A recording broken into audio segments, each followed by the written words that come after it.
presidente, senador Jorge Viana.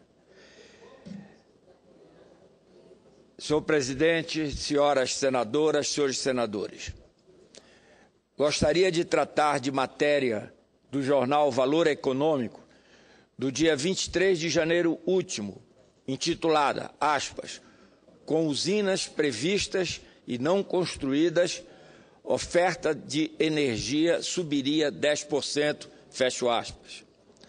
A matéria se inicia com uma afirmativa que merece enorme reflexão.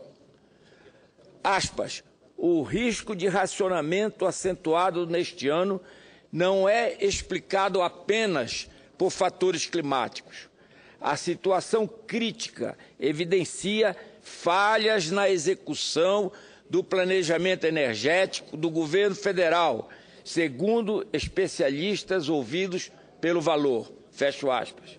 Pois bem, mal começou, o segundo governo de Dilma Rousseff anuncia tempos sombrios.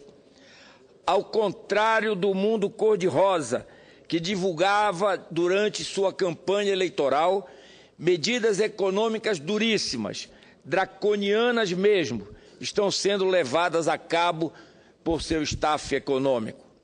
No entanto, crise econômica, desemprego, aumento da miséria e da pobreza, descrédito do país perante o mundo, terão outra companhia sombria durante o segundo mandato de Dilma. Trata-se, é claro, do apagão da Dilma, que ora atormenta a vida de todos os brasileiros, com os cortes frequentes no fornecimento de energia elétrica e com a perspectiva de que medidas terríveis devam ser tomadas brevemente. Como bem observa o Valor Econômico, a culpada pelo apagão tem nome e sobrenome: Dilma Rousseff.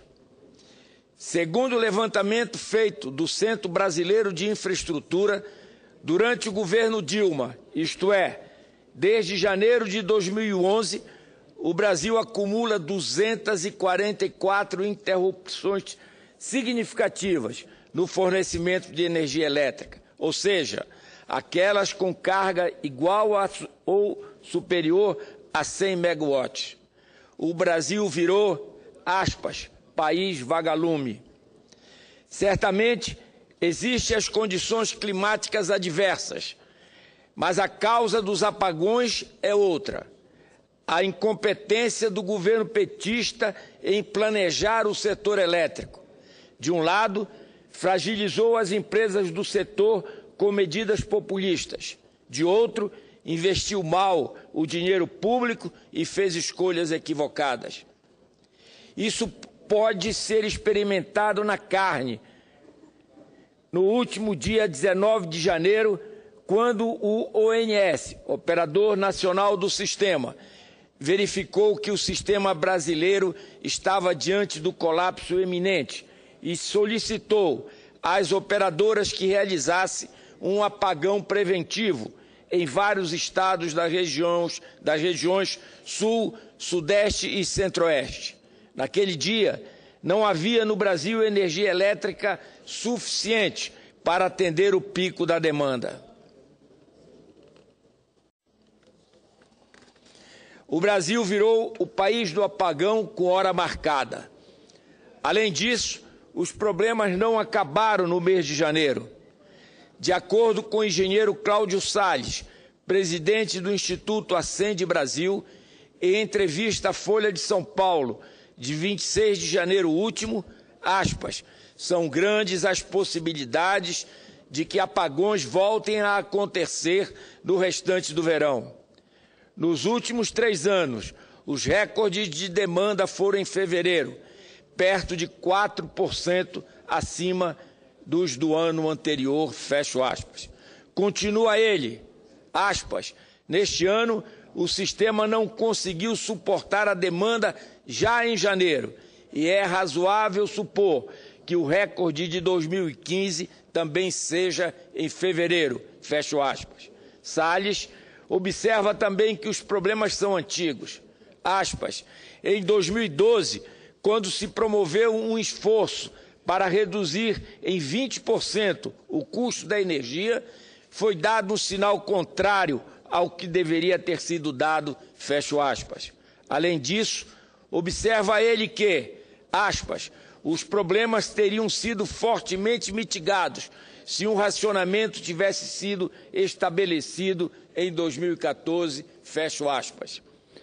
Como o engenheiro ainda observa, aspas, a seca é o único fator que o governo não controla, fecho aspas. Ou seja, todos os outros problemas do setor são culpa do governo. Vejamos, aspas, os demorados e inseguros licenciamentos ambientais, os leilões organizados às pressas e com preços não realistas, os sinais de preços equivocados dados aos consumidores, indicando que podem consumir o quanto desejarem de energia, fecho aspas. Mas voltemos à matéria do valor econômico. Segundo o levantamento do jornal, não estaríamos enfrentando o apagão de Dilma se, dentre outras coisas, não houvesse tantos atrasos na construção de hidrelétricas. São 33 usinas que não saíram do papel ou que tiveram o seu cronograma atrasado.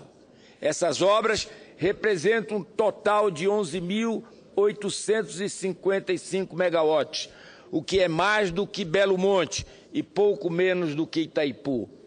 Além da primeira etapa de Belo Monte, estão atrasadas também Baixo Iguaçu, no Paraná, e São Roque, em Santa Catarina.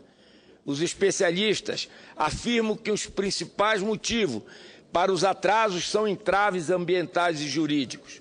Muitos outros projetos sequer saíram do papel em razão da baixa perspectiva de remuneração, haja vista que o governo propôs taxas de remuneração baixas ao ponto de inviabilizar as usinas, como no caso do complexo do Parnaíba, no Piauí e Maranhão.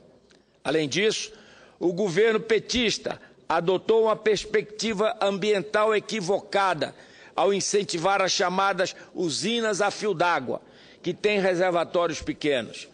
Ao observador ingênuo, pode parecer uma boa ideia uma usina hidrelétrica com reservatórios menores. No entanto, ela traz um problema que compromete a segurança do setor elétrico. Ela impede a formação de uma reserva técnica, uma poupança, em que os anos de boas chuvas permitem produção de energia elétrica nos anos de seca. Com as usinas a fio d'água, o sistema se torna perigosamente frágil, em que ficamos dependentes da bondade dos céus. É preciso ainda enfatizar que, ao mesmo tempo em que foram abandonadas as hidrelétricas com grandes reservatórios, não se investiu consistentemente na criação de um parque de usinas térmicas.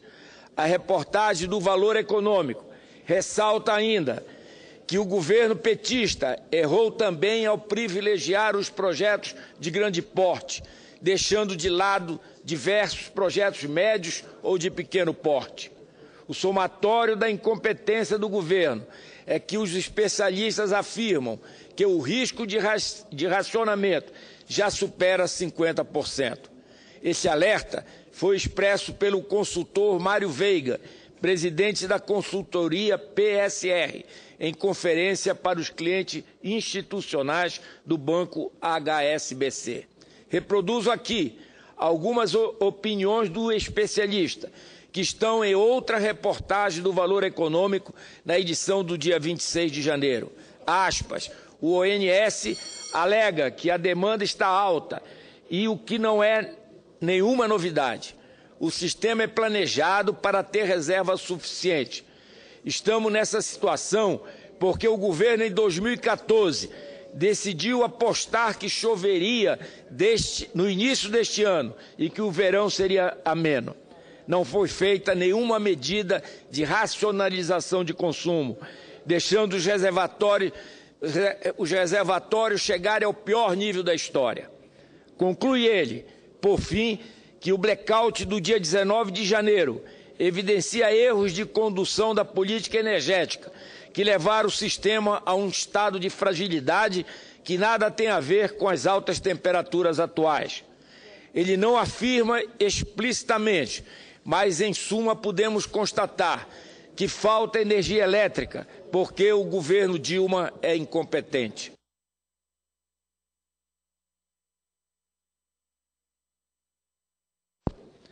Em suma, o governo Dilma errou ao não planejar o futuro, ao incentivar a criação de usinas hidrelétricas no modelo errado e ao agir demagogicamente ao incentivar o consumo com tarifas mais baixas quando não havia energia disponível. É preciso sinceridade por parte do governo Dilma, tanto para dizer que é necessário o racionamento, quanto para expor claramente os aumentos dos valores das tarifas de energia elétrica. De qualquer forma, parece evidente que o apagão da Dilma já começou. Enquanto isso, o governo continua brincando com as palavras. No dia 9 de fevereiro, ontem, o ministro de Minas e Energia, senador Eduardo Braga, disse que o governo não terá problema para promover uma campanha de racionalização do consumo de energia elétrica, se isso for necessário em função da falta de chuva. Que bom, ministro! Ainda bem que não teremos racionamento. Será apenas uma racionalização. Fiquei mais tranquilo, ainda ao saber que o ministro reafirmou que o aumento na conta de luz ficará abaixo de 40% este ano. Fala sério, ministro. Sabemos bem que aumento desta magnitude se propaga inevitavelmente no preço dos produtos e dos serviços. Sabemos bem que com essa racionalização se traduz em freio na economia do país. 2015 é o ano do apagão da Dilma, um ano perdido, portanto, e com a possibilidade concreta de queda expressiva.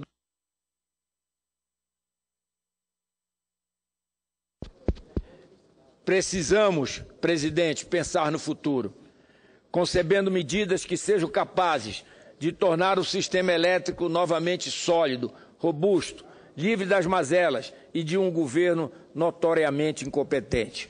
Era o que tinha a dizer. Muito obrigado, presidente.